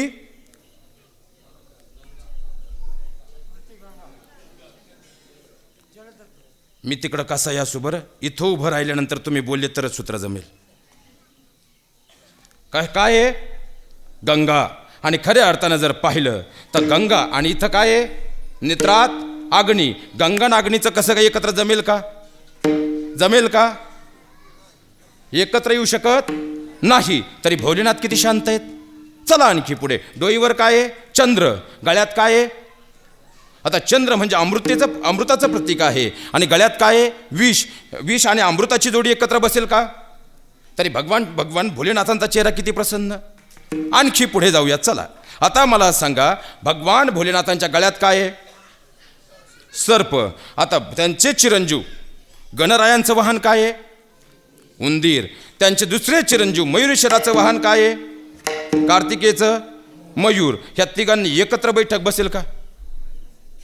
हे तिघं कट्टर एकमेकांचे वैरी आहे, तरी घरात प्रसन्नता का? ऐकलंय तुम्ही पार्वती मातेचं भोलेनाथांचं भांडण झालं, त्या घरामध्ये प्रेम आहे. चला आणखी पुढे. पार्वती मातेचं वाहन सिंह आणि भोलेनाथांचं वाहन नंदी म्हणजे बैल. या दोघांचं कधी पटेल का? तरी घरात किती शांतता आहे. आता भगवान भोलेनाथ अंगाला काय लावतात आणि नाचायला कुणा जातात? भूतांमध्ये. आता भूत आणि भस्म एकत्र कधी येतील का? तरी किती प्रपंच सुखात आहे. आणि एवढं टेन्शन तुमच्या घरात काय आहे ग? हा विनोदाचा विषय नाही महाराज. थोडं खोल गेलं तर जड होतं. जड झालं का तुम्ही उद्या काय म्हणाल माहिती? गावात बसल्यानंतर बरोबर नव्हतं, मजा नाही आली. जमण्यासारखं नव्हतंच. जाऊ दे आता काय. त्याच्यामुळं आज पहिलं उत्तर स्पष्ट शोधा. माझं बोलणं कडू वाटेल महाराज, पण खऱ्या अर्थानं सांगतो, आज परमार्थाची अवस्था इतकी बिकट झाली, करणाऱ्याला करू दिलं जात नाही, ज्याला करायचं नाही तो बोलल्याशिवाय राहत नाही, आणि खऱ्या अर्थानं आयुष्याची त्यातून माती जावते. भले काही असू द्या हो, पण आज तुम्हाला एक हात जोडून वाक्य बोलून जातो. आजपर्यंत इथं बसलेला कुणीही मला सांगावं की गेल्या 1 वर्षापासून बोरी गावातील कोणत्याही कार्यक्रमात मी 1 रुपया घेतला आहे. आजपर्यंत 1 वर्षापासून माझा प्रण आहे आणि माझ्या शेवटच्या श्वासापर्यंत आहे. बोरीतला कोणताही कार्यक्रम असू द्या, आयुष्यात कधी मानधन घेणार नाही आणि त्या पैशाला हात लावणार नाही. पण तरी एक गोष्ट सांगून जातो, फक्त एक गोष्ट बोलून जातो, एक गोष्ट. कमीत कमी आपल्या लेकरांना चांगलं नाही म्हणता आलं हरकत नाही, पण खऱ्या अर्थानं पाठीवर थाप टाकून फक्त लढायचं बळ द्या. ते पुढं गेल्यानंतर तुमचंच नाव घेतील. हे सगळ्यात मोठं वास्तव आहे, सगळ्यात मोठं. लक्षात घ्या महाराज. खऱ्या अर्थानं एवढं सगळं टेन्शन आहे तरी भोलेनाथ शांत आहेत. मग लक्षात घ्या, मग आमच्या घरात एवढं काय टेन्शन आहे हो? चला आणखी पुढे. आता मला सांगा, भगवान भोलेनाथ अंगाला भस्म लावतात का लावतात कळलं, बेलपत्र कळलं. मग इथून पुढे एवढ्या गोष्टी पाळल्या जातील. सगळी सूत्र 12 आहेत, ती सांगायला गेल्यावर 12 वाजतील. म्हणून चला पुढं. आपण कुठं होतो, प्रपंचात काय मिळणार, बरोबर. मला सांगा, रावणाला भरपूर काही मिळालं, रावणाला बायकोसुद्धा मिळाली. आपण कथा पाहिली भस्मासुराची, तिथून आपण इकडं आलो, गेलो तरी जागेवर आलं पाहिजे. दुसरी कथा सांगून जातो, प्रमाण आता घेऊ नका. लक्षात घ्या, खऱ्या अर्थानं एक चोर आला आणि चोरानं पाहिलं आता दिवसभर काही मिळालं नाही. मग संध्याकाळी भोलेनाथांच्या मंदिरात बसल्यावर त्याला घंटा दिसली. म्हणला ही नेली पितळी घंटा तर 4 दिवस निघतील, पण आता काढायचं आणि तो बुट्टा करायचं काय. चपलेसह पिंडीवर उभा राहिला. पण भगवंतानं कैलास पर्वतावरती विचार केला. आजपर्यंत बरेच भक्त पाहिले, कोण धान्य घेऊन येतंय, कोण काय घेऊन येतंय, पण पहिला भक्त आहे चप्पल न काढताच, त्याला चप्पल काढण्याचंही भान राहिलं नाही, सगळा मला अर्पण झाला. असे भोलेनाथ आहेत. फक्त तुमच्याकडं काय पाहिजे, मुखात नाम पाहिजे, भावसुद्धा बघत नाही. चला आणखी पुढे. आता प्रश्न तरुण पोरांच्या डोक्यात एकच आहेत. महाराज तुम्ही सगळं म्हणले ते ठीक आहे, पण तुम्ही मगाशी म्हणले बायको मिळती. देवाचं नाव घेतलं का बायको मिळती. कुणाला मिळाली, रावणाला मिळाली. कोण, मंदोदरी. कसं, शिवपुराण अध्याय क्रमांक 8 काढा. लक्षात घ्या महाराज, जेव्हा आता रावणाच्या आईचं नाव काय होतं, कैकसी. काय, आणि कैकसी ही फार मोठी शिवभक्त होती महाराज. म्हणजे भगवंताचं खऱ्या अर्थानं 7 धान्यांचं तिने एकत्र शिवलिंग बनवलं होतं आणि त्या शिवलिंगाची पूजा करत होती. आपलं लेकरू सामर्थ्यवान व्हावं, त्या मातेची इच्छा होती. पण हीच गोष्ट जेव्हा इंद्रदेवाला कळाली, आता जर रावणाचं तेज वाढलं तर उद्या देवांना धोका होईल, म्हणून त्यानं ते समुद्रात बुडवलं. आणि ते बुडवल्यानंतर कैकसी मातेच्या डोळ्यात पाणी आलं. कैकसी मातेच्या डोळ्यात पाणी आलेलं रावणानं पाहिलं. रावण हा प्रचंड मातृभक्त होता. आईबापाला वृद्धाश्रमात पाठवणारे त्याला जाळतात. ही डबल शोकांतिका आहे. तिकडे गेल्यावर दुसरं कीर्तन होईल. चला पुढे. लक्षात घ्या, कैकसी मातेला रावणानं सांगितलं, माते काळजी करू नकोस. अगं खऱ्या अर्थानं शिवलिंग तुझ्याजवळ नाही ना, मी देवाचं आत्मलिंग काढून आणतो, मागून घेतो, काळजी करू नको. आणि पाहता पाहता रावण कैलास पर्वतावर आला. खऱ्या अर्थानं शिवपुराण असं सांगतं, मनाचं सांगत नाही. शिवपुराण असं सांगतं की रावणानं तपश्चर्या अशी केली महाराज, स्वतःचं मस्तक छेदलं आणि त्या मस्तकातल्या शिरा काढून त्यांना वाद्यांना जोडल्या. एवढं म्हणल्यावर म्हणतील नको भस्म द्या, पण लग्न नको, एवढं करायचं म्हणल्यावर रावणाचं सांगतोय. रावणानं आपल्या शिरा काढल्या, त्याचे तंतू केले आणि ते वाद्याला जोडले आणि वाद्य वाजून भगवंताची पूजा सुरू केली. अहो भगवान भोलेनाथ जेव्हा प्रसन्न झाले, त्याने सांगितलं, अरे भक्ता काय हवंय. त्यानं सांगितलं, देवा मला तुमचं आत्मलिंग हवंय, ज्यामध्ये खऱ्या अर्थानं सृष्टीचं तत्वच सामावलेलं आहे, या ब्रह्मांडाची निर्मिती आहे. आता मला सांगा, भगवान परमात्मा प्रभू रामचंद्रांची जन्मतारीख आपल्याला माहीत आहे. तिथीनुसार आपण रामजन्म सोहळा साजरा करतो. भगवान श्रीकृष्णांचाही जन्मोत्सव सोहळा करतो. पण मला सांगा, भोलेनाथांची जन्मतारीख काय हो?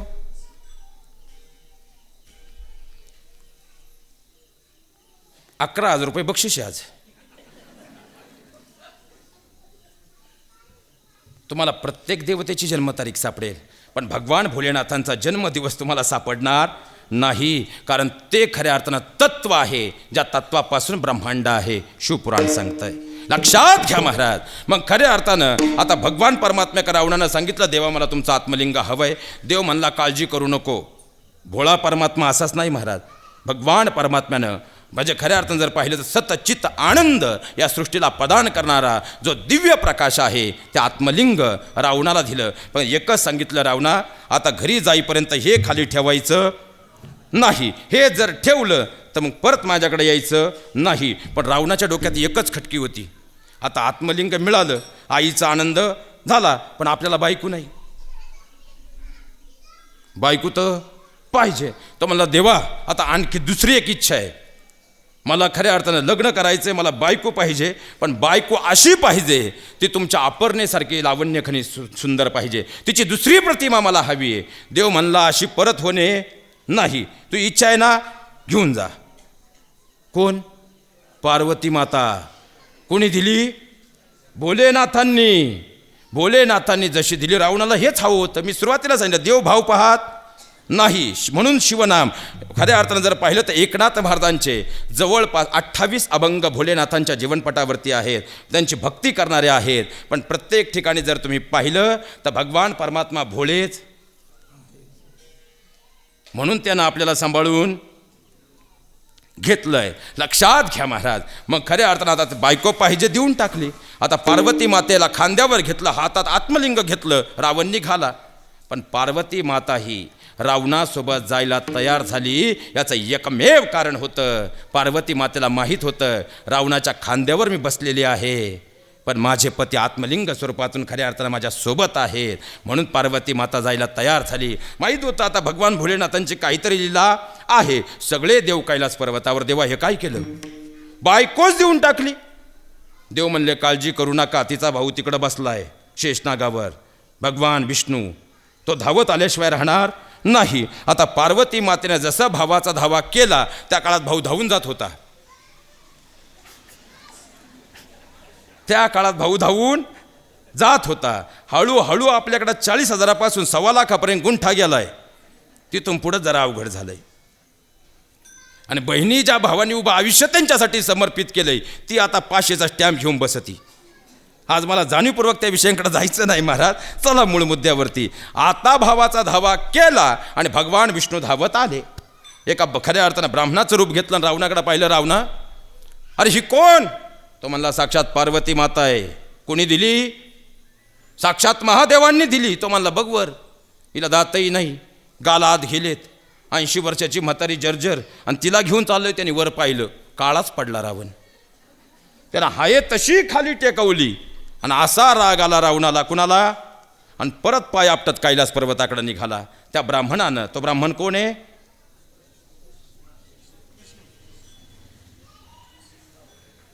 कोण आहे? भगवान विष्णू. भगवान विष्णूंनी त्याच ठिकाणी आहे अशा अवस्थेत खऱ्या अर्थानं त्याच ठिकाणी ती काय म्हणतात प्रतिस्थापना केली. म्हणजे कोण? भद्राकली माता. शक्तिपीठाकडे जाऊया थोडंसं. ते कोण आहे? भगवान परमात्म्याने आपली बायको दिली होती, आता त्या ठिकाणी ठेवली. हा कैलास पर्वतावर आला. आल्यानंतर म्हटला, देवा आत्मबल दिलं, ठीक आहे, आत्मलिंग दिलं, पण आता बायको ती म्हातारी दिली माझ्याकडे. म्हणले ती पार्वतीच होती. तिची माया आम्हाला कळली नाही, तुला कळणार नाही. पण काळजी करू नको, तुला तेवढी सुंदर स्त्री जर हवी आहे, तू माझी भक्ती केली ना, तुझ्या मुखात माझं नाव आहे, काळजी करू नकोस. भगवान विष्णूंनी आपल्या मळापासून सृष्टीच्या पाठीवर एक लावण्यखनी स्त्री निर्माण केली आहे. ती आता मायासुराच्या घरात आहे. आणि आता मी तुला आशीर्वाद देतो, ती मायासुराची कन्या म्हणजे कोण? मंदोदरी. आता खऱ्या अर्थानं मायासूर तिचा विवाह तुझ्यासोबत करून देईल आणि 1,06,00,000 मंत्रांचा जाप केलेलं तुला एक अस्त्र तो त्या ठिकाणी देईल. त्या तपोबलानं तो सृष्टीच्या पाठीवर श्रेष्ठ ठरशील. आणि नंतर मायासुरानं मंदोदरीचं लग्न भोलेनाथांच्या आशीर्वादामुळे रावणासोबत लावून, म्हणजे भगवान भोलेनाथांची भक्ती केली तर बायकोसुद्धा. आणि हे कुरडे महाराज मनाचं सांगत शिवपुराण सांगतोय. लक्षात घ्या महाराज, असा जो भगवान परमात्मा आहे तो देण्यावर आला तर भरभरून देतो. पण जर आम्ही खऱ्या अर्थानं चुकीचं वागलं तर घ्यायला उरला तर मात्र मागं काहीच ठेवत नाही. आणि गरुड पुराण असं सांगतं की जगामध्ये 3 गोष्टी चुकीच्या वागू नका. पहिली गोष्ट, जर तुम्ही एक वेळ मंदिरात नाही गेलात तरी चालेल, पण माता पित्यासोबत जर तुम्ही चुकीचं वागलात आणि आपल्या आई वडिलांची मान जर आपल्यामुळं खाली गेली, त्या जगात तुम्हाला कधी पुण्य मिळू शकत नाही. दुसरी गोष्ट, खऱ्या अर्थानं जर पाहिलं तर शिवपुराण सांगतं, गरुड पुराण सांगतं, या जगातलं सगळ्यात मोठं पाप जर कोणतं असेल ते म्हणजे दुसऱ्याची निंदा करणं. आयुष्यात कुणाची कधी निंदा करू नका, कारण खऱ्या अर्थानं जर पाहिलं तर निंदा ज्यांनी केली ते मातीत गेले, ज्यांची निंदा झाली ते वाल्मिकी झाले. ते खऱ्या अर्थानं ज्यांनी निंदा केली ते मातीत गेले, ज्यांची निंदा झाली त्यांना न्यायला पुष्पक विमान आलं. हे सृष्टीचं सगळ्यात मोठं वैभव आहे. तिसरी महत्त्वाची गोष्ट, आणि ती खऱ्या अर्थानं महिला वर्ग तुमच्यासाठी आहे, जे आज जाणीवपूर्वक बोलून जाण्याचं कारण असं आहे. आपलं बोरीगाव असू द्या, जुन्नर तालुका असू द्या, नाही तर पुणे जिल्हा असू द्या, हात जोडून तुम्हाला एक गोष्ट मात्र आज बोलून जातो. खऱ्या अर्थानं घरातल्या ज्येष्ठ व्यक्तींचा मान, कारण आपल्याकडं पितृदोष नावाचं एक फॅड आलं आहे, आणि हे पितृदोष वाढण्याचं कारण जर कोणतं असेल तर सगळ्यात मोठं पितृदोष दूर करण्यासाठी अध्याय क्रमांक 6 गरुड पुराणाचं सांगतं, फक्त घरातली जी कर्ती स्त्री आहे, जी लक्ष्मी आहे, तिनं जर सूर्योदयाच्या अगोदर दारासमोर रांगोळी रोज काढली आणि दारासमोर दिवा लावला, त्या कुटुंबाला पितृदोष कधी लागत. मग 7:30 वाजता मोबाईलचं नेट चालू करू, एकदा प्रेमानं भजन करूयात. पाहिलं आमच्या वाचेवरती सुधोदित वाचे, जपे शिव शिव साचे. म्हणजे जर आमच्या मुखामध्ये भोलेनाथांचं नाव राहिलं तर खऱ्या अर्थाने या सृष्टीमध्ये प्रपंच आणि परमार्थ दोन्हीतही या जीवाचं कल्याण झाल्याशिवाय राहणार नाही. लक्षात घ्या. आणि म्हणून तर एकनाथ महाराज सांगतात, सोपा मंत्र आपल्या जीवनामध्ये अंगीकारा, आयुष्याचं कल्याण झाल्याशिवाय राहणार नाही. नियोजित वेळेत 4 चरणांचा भावार्थ पाहत असताना जाताना 2 गोष्टी अधिकच्या बोलायच्यात, म्हणून खऱ्या अर्थानं शेवटचे 2 चरणं खऱ्या अर्थानं गद्य स्वरूपातून थोडीशी खऱ्या अर्थानं पुढं सरकवण्याचा प्रयत्न केला, त्याबद्दल आपली क्षमा मागतो. खऱ्या अर्थानं जर पाहिलं, हात जोडून शेवटी मात्र तुम्हाला 2 गोष्टींची वचन मागून जातो. हात जोडून एक विनंती, ही जी वयस्कर पिढी आहे, कारण आज महाराष्ट्रासमोरचं सगळ्यात मोठं संकट जर कोणतं असेल तर आज तरुण पिढी वेगानं बदलते किंवा बिघडते असं आपण म्हणतो. पण तरुण पिढी बिघडते किंवा आमच्या घरातले लेकरं बिघडते आहेत, याच्या समाजाला दोष कधीच देऊ नका. ज्या घरात आजी आजोबा जिवंत आहेत, आज त्या घरांमधली लेकरं कधीही चुकीच्या मार्गाला जाणार नाही. पण ज्या घरातल्या आजी आजोबा कोणाड्यात आहेत, त्या घरातली मुलं वेगळ्या मार्गाला गेल्याशिवाय राहणार नाही. हे सगळ्यात मोठं वास्तव आहे. इथं बसलेल्या खऱ्या अर्थानं तुमच्या जीवनात तुम्हाला परमार्थ करायचा आहे ना, तुम्ही परमार्थाच्या वाटेवरती एक गोष्ट बोलून जातो, जीवनात परमार्थ. आता सोपं करून सांगतो महाराज, आता जर इथं भगवान भोलेनाथ कैलास पर्वतावरून नवीन कोरं विमान घेऊन आले, काय नवीन कोरं विमान घेऊन भगवान भोलेनाथ जर या ठिकाणी आले आणि समोर जी मोकळी जागा आहे तिथं विमानाचं लँडिंग केलं आणि इकडं पाहिलं, अरे वा, माझ्याच नामाचा गजर सुरू आहे, आज मी तुम्हा सर्वांवर फार प्रसन्न आहे. आणि मी तुमच्यावर एवढा प्रसन्न आहे कारण तुम्ही 50व्या वर्षी केलेली पंढरी मी वरून खऱ्या अर्थानं पाहिली होती. आणि मी तुम्हा सगळ्यांवरती एवढा प्रसन्न आहे की मी तुम्हा सगळ्यांना आज सदेह वैकुंठाला न्यायला आलोय. कसं कसं? आणि आत्ता ज्या धर्ममंडपात आपण आहोत, इथं कळसाची सावली आहे, म्हणजे इथं आम्ही खोटं बोलू शकत. आणि जर इथं खोटं बोललो तर 2023 आमचं वाईट झाल्याशिवाय राहणार, कारण कोणाची नजर आहे. मग आता खरं काळजावर हात ठेवून सांगा, किती जण जायला तयार आहे? बोटवर करा, फक्त परत येणं होणार, परत येणं होणार. 3 4 5 6 7 8 झाले 13.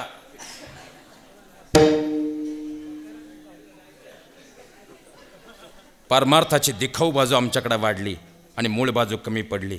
शोकांतिका आहे, लक्षात घ्या महाराज. आणि यात चुकीचंही नाही, कारण प्रापंचिक जीवामध्ये आमचा जन्म या मृत्यूलोकात झाला आहे, प्रपंच करावाच लागणार आहे. मग जर आम्हाला प्रपंचातून परमार्थ साधायचा असेल तर पहिल्यांदा प्रपंच घडवावा लागेल. म्हणजे आम्ही प्रपंच सोडायला तयार नाही. आणि प्रपंच जर घडवायचा असेल तर लक्षात घ्या, संस्काराचं सगळ्यात मोठं विद्यापीठ म्हणजे आपल्या घरातले आजी आजोबा आहेत. आणि आजी आजोबा ज्या घरामध्ये खऱ्या अर्थानं नातवंडांच्या सोबत आहेत, ती लेकरं कधी चुकीच्या मार्गाला जाणार नाही. आम्ही शिक्षणानं समृद्ध झालो, पण खऱ्या अर्थानं शिक्षणानं एवढं घडलो की पाहता पाहता संस्कार विसरून गेलोत. म्हणून तर आज नातवंडांना आजी आजोबा असुसलेत आणि आजी आजोबांना नातवंड असुसलेत. सगळ्यात मोठी शोकांतिका आहे. म्हणून माझ्या बहिणीनं तुमच्या भावाच्या नात्यानं आज तुमच्या पायावर तुमचा बारका भाऊ म्हणून डोकं टेकून विनंती करतो, एक वेळ तुमच्या घरातल्या सासऱ्यांना तुम्ही उपाशी ठेवा, पण त्यांना त्यांच्या आजोबांपासून दूर करू नका. कारण आजी आजोबांच्या जीवनातला खऱ्या अर्थानं सगळ्यात शेवटचा मित्र जर कोण असेल ते म्हणजे त्यांची नातवंड असतात. आणि नातवंडांच्या जीवनातला पहिला मित्र जर त्यांच्या कोण असेल ते आजी आजोबा असतात. आणि आजी आजोबांचे संस्कार ज्या घराला लाभतात ती घरं राहत नाही, त्याचं मंदिरात रूपांतर होतं. आणि जिथं मंदिर असतं खऱ्या अर्थानं भगवान परमात्मा त्या ठिकाणी अवतीर्ण होत असतात. सगळ्यात मोठी वस्तुस्थिती आहे. कारण आज खऱ्या अर्थानं जर आम्ही पाहिलं तर शनिवार रविवार आला की तीच आमची बाहेर असणारी लेकरं 7-7 वर्षाची नातवंड आपल्या आईचा माफ करा मम्माचा हातात धरून त्या आईला सांगतात, उद्या परवा सुट्टी आहे पटकन येऊ जाऊन, उद्या परवा सुट्टी आहे पटकन येऊ जाऊन, चल ना ग मम्मी मला माझ्या आजी आजोबांकडे घेऊन. थरथरणाऱ्या काठीला बळ मिळतं बघ, त्यांच्या अंधुक झालेल्या नजरेला आभाळ मिळतं बघ. थोडा तिथं प्रकाश करू एक रात्र राहून, चल ना ग मम्मी मला माझ्या आजी आजोबांकडे घेऊन. त्यांच्या खरबरीत झालेल्या हातानं निघतात म्हणती खाकरं, त्यांच्या खरबरीत झालेल्या हातानं निघतात म्हणती खाकरं, पण त्याच हातांनी जगवलीत ना ग आजपर्यंत कितीतरी पाखरं. अगं एका तासासाठी आपण पाखरं व्हायला जाऊ, चल ना ग मम्मी मला माझ्या आजी आजोबांकडे घेऊन. अहो खऱ्या अर्थानं गाडी नको, पाहायला गेलं तर आमची लेकरं छोटी छोटी सांगतायत दिवाळीला खऱ्या अर्थानं हीच आपली दिवाळी समज, जाणं आणि येणं, हीच आपली दिवाळी समज, जाणं आणि येणं. सिमेंटमध्ये रुतून बसलंय ग त्या गावचं बेनं, असं कोणतंच झाड नसतं जे मुळं टाकतं खाऊन, चल ना ग मम्मी मला माझ्या आजोबांकडे घेऊन. अहो फोनवरती खोकलण्याचा तुला आवाज येत नाही, हॅलो हॅलो म्हणत फोन कट करते, मला बोलायला सुद्धा देत नाही. अगं डोळे त्यांचे आसुसलेत ग हिरवा चष्मा लावून, चल ना ग मम्मी मला माझ्या आजी आजोबांकडे घेऊन. अगं खऱ्या अर्थानं पाहिलं तर ते लेकरू आईचा हात धरतंय आणि जवळ येऊन तिला सांगतंय, गाडी नको आजोबांच्या पाठीवर मी खेळेल, गाडी नको आजोबांच्या पाठीवर मी खेळेल, नक्कीच तेव्हा त्या आत्म्याला खरा मोक्ष मिळेल. अगं चल ना ग त्या पंढरीला येऊ पवित्र होऊन, चल ना ग मम्मी मला माझ्या आजी आजोबांकडे घेऊन, आजी आजोबांकडे घेऊन. महाराज म्हणून आजचं कीर्तन तुम्हाला माझं पटलं नाही हरकत नाही, मरेपर्यंत मला या ठिकाणी कधी बोलू नका, पण तुमचा नातू आणि तुमचा मुलगा म्हणून तुमच्या पायावर डोकं ठेकून विनंती करतो.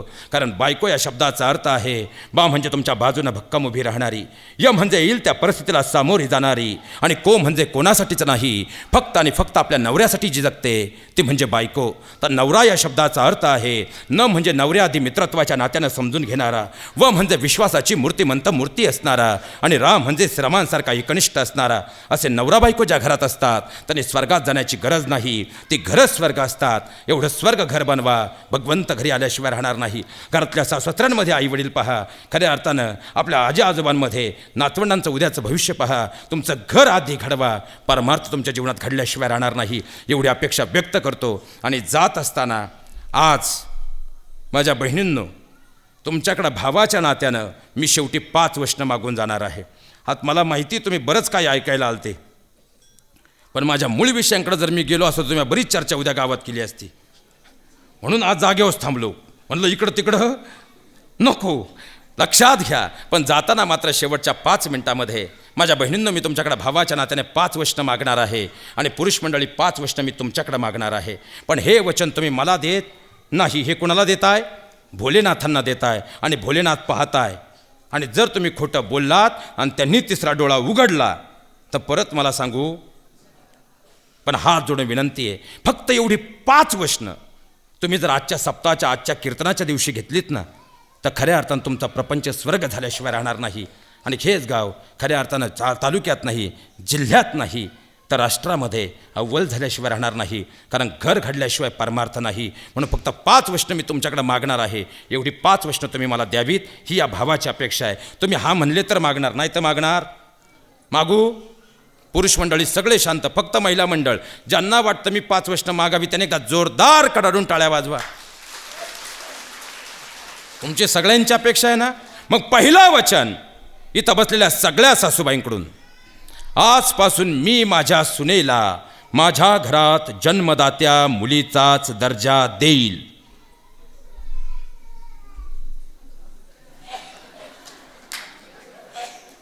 काय लबाड दुनिया आहे महाराज. आम्ही 2-2 तास प्रपंच का सांगतो आणि कीर्तनामधून प्रपंच का मांडावा लागतो याचं हे जळजळीत वास्तव आहे. खऱ्या अर्थानं अनेक जण आमच्यावर टीका करतात की पारमार्थिक कमी बोलता, प्रापंचिक जास्त बोलता. पण प्रपंचाची जर ही अवस्था असेल तर या व्यासपीठावरून बोलावं लागेल. आणि जोपर्यंत बोलतोय तोचपर्यंत तुमच्या सर्वांच्या साक्षीनं सांगतो ह्या फेटाचा मान आहे. ज्या दिवशी खऱ्या अर्थानं बंधनं येतील त्या दिवशी परमार्थाची व्याख्या बाजूला पडेल, शोकांतिका आहे. कारण त्या दिवशी पहिल्याच दिवशी बाबांनी काही गोष्टी या ठिकाणी स्पष्ट बोलून दाखवल्या की आता खऱ्या अर्थानं पाहिलं तर 54 वर्षांचा काळ गेला आहे. मग आपल्या गावातील सप्ताह असू द्या, शेवटी एक वाक्य बोलून जातो, किंवा आपल्या इकडला सप्ताह असू द्या, नवीन पिढी घडत नाही. कारण दोन्हींमध्ये समन्वय साधला जात नाही आणि ती पिढी घडणं काळाची गरज आहे. चुकत असेल ना आमच्यासारखी लेकरं, कान धरा, कुशीत घ्या, समजून सांगा, ऐकल्याशिवाय राहणार नाही. पण खऱ्या अर्थानं फक्त चर्चा कराल, साध्य काही होणार नाही. दुसरं वचन माझ्या सगळ्या बहिणीनं तुमच्याकडून, इथं बसलेल्या सगळ्या सुनबाईंकडून, आजपासून मी माझ्या सासऱ्यांना माझ्या आईवडिलांचाच दर्जा देईल.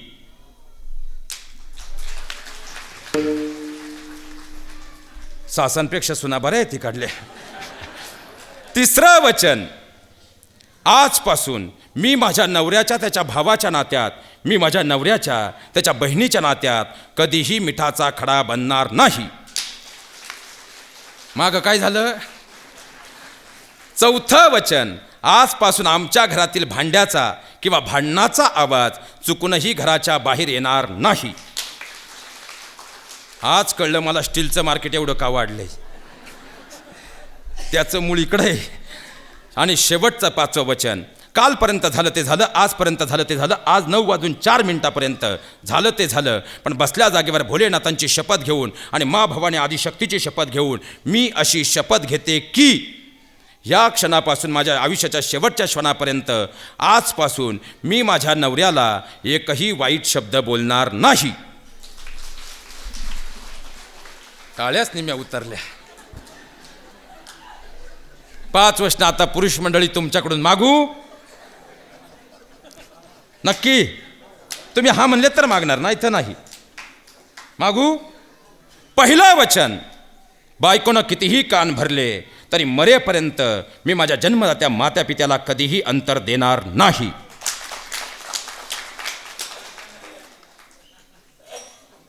गडबड वाटली का जरा? दुसरं वचन, माझ्या भावाचे आणि माझे भले वाद असतील, भले खऱ्या अर्थानं आमच्यामध्ये वैमनस्य असेल, पण जेव्हा कधी एकमेकांना आमची गरज पडेल आम्ही राम लक्ष्मणांची भूमिका बजावू. बास महाराजाची सेवा सफल आहे. तिसरं वचन, आजपासून कोणत्याही चांगल्या कामात आणि खऱ्या अर्थानं गावातल्या कोणत्याही सप्ताहामध्ये आम्ही चुकीचं राजकारण आणणार नाही. वा. चौथं वचन, मी एककल्ली बोलणारा माणूस नाही. जशी माझी अपेक्षा आहे माझ्या बायकोनं माझ्या आईवडिलांना तिच्या आईवडिलांचा दर्जा द्यावा, त्याप्रमाणे उद्या गरज पडली तर मीही माझ्या सासऱ्यांना माझ्या आईवडिलांचा दर्जा देईल. कारण समानतेत मागं राहतो म्हणून खऱ्या अर्थानं वाद निर्माण होतात. आणि आता तुम्ही सगळे चांगलेत आणि आपलेचे म्हणून आणखी 2 मागून जातो. मागू. पुढचं वचन, आजपासून खऱ्या अर्थानं जेवढे राहिलेत, आता बरेचसे सगळे जवळजवळ मारकडीत, पण जेवढे राहिलेत काल्याच्या दिवशी तरी आम्ही पवित्र अशी तुळशीची माळ गळ्यात घालू.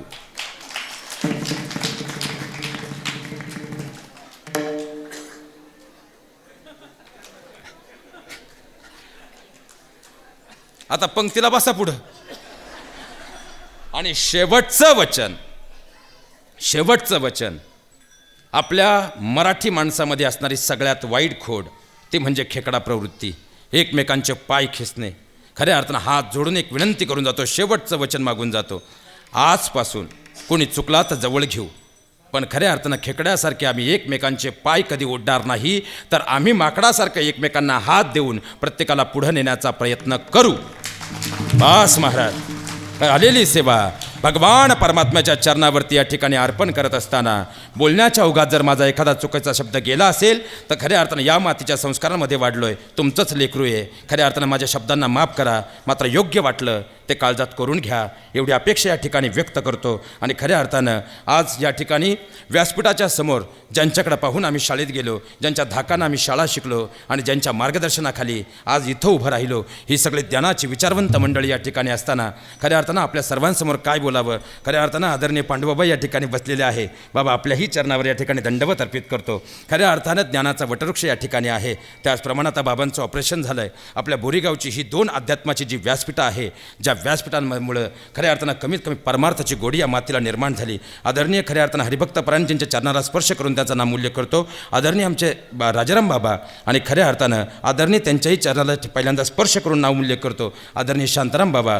ही 2 व्यासपीठं या मातीला मिळालीत. त्या व्यासपीठांचा सन्मान हा आपला जीवनातला अविभाज्य घटक असावा यापेक्षा व्यक्त करतो. आणि खऱ्या अर्थानं इथून पुढं तरी आपल्या मुलांना आध्यात्मिक क्षेत्रातली वाटचाल करू द्या. नाही कीर्तनकार झाले हरकत नाही, नाही टाळकरी झाले हरकत नाही, नाही विनेकरी झाले हरकत नाही, नाही चोपदार झाले हरकत नाही, पण एक चांगला माणूस म्हणून घडतील. आणि ज्या दिवशी ते चांगला माणूस म्हणून घडतील आपोआप त्यांची पावलं सिद्धेश्वराकडे पडतील. आणि आपोआप पावलं जर सिद्धेश्वराकडे पडली तर इथं ठेवलेला टाळ अलगद उचलतील आणि टाळकरी हजारोच्या संख्येनं घडतील. म्हणून तरी खऱ्या अर्थानं ही परमार्थाची वाटचाल करूया एवढी अपेक्षा व्यक्त करतो. नियोजित वेळेत 4 चरणांचा भावार्थ पाहत असताना मोठ्या लोकांचा मोठेपणा पहा, मोठ्या लोकांचा मोठेपणा पहा महाराज.